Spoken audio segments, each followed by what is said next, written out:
আসসালামু আলাইকুম সুপ্রিয় দর্শক মণ্ডলী, আপনারা যারা আমার প্রতিবেদন দেখছেন সকলকে শুভেচ্ছা জানিয়ে শুরু করছি আজকে আমাদের প্রতিবেদন। আমাদের এই ভিডিও জুড়ে দেখতে পাচ্ছেন এগুলো হচ্ছে ব্ল্যাক কার্প মাছের পোনা। আপনারা অনেকেই মাছ চাষি আছেন যারা পুকুরে অতিরিক্ত শামুকের চিন্তায় থাকেন যে শামুক হলে আপনার মাছের খাবার পাবে না, মাছ বৃদ্ধি পাবে না। তাদের জন্য সহজ সমাধান হচ্ছে লাভজনক যে সমস্যার সমাধানটা, সেটা হচ্ছে ব্ল্যাক কার্প মাছ চাষ করা। আপনারা অনেকে জেনে থাকেন যে ব্ল্যাক কার্প মাছ পুকুরের শামুক এবং পুকুরের বর্জ্য, পুকুরের অতিরিক্ত খাবার খেয়ে থাকে। এই ব্ল্যাক কার্প মাছগুলো আপনার যদি পুকুরে আপনার পরিমাণ অনুযায়ী, পুকুরের আয়তন অনুযায়ী এই মাছগুলো আপনারা যদি আমাদের থেকে নিয়ে পুকুরে ছেড়ে দেন, তো সেক্ষেত্রে দেখতে পারবেন যে 1 থেকে 1.5 বছর বয়সে এগুলো 7 থেকে 8 কেজি পরিমাণ ওজনে চলে আসে। আপনারা অনেকেই জেনে থাকবেন যে বর্তমানে ব্ল্যাক কার্প মাছ অনেক রেয়ার একটি মাছ।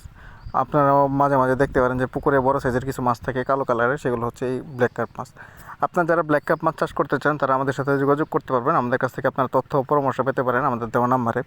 আমাদের ডিসক্রিপশনে আমাদের দেওয়া নাম্বার থাকবে। আপনার যাদের মাছের পোনা প্রয়োজন তারা আমাদের দেওয়া নাম্বারে যোগাযোগ করে মাছের পোনা সংগ্রহ করতে পারবেন।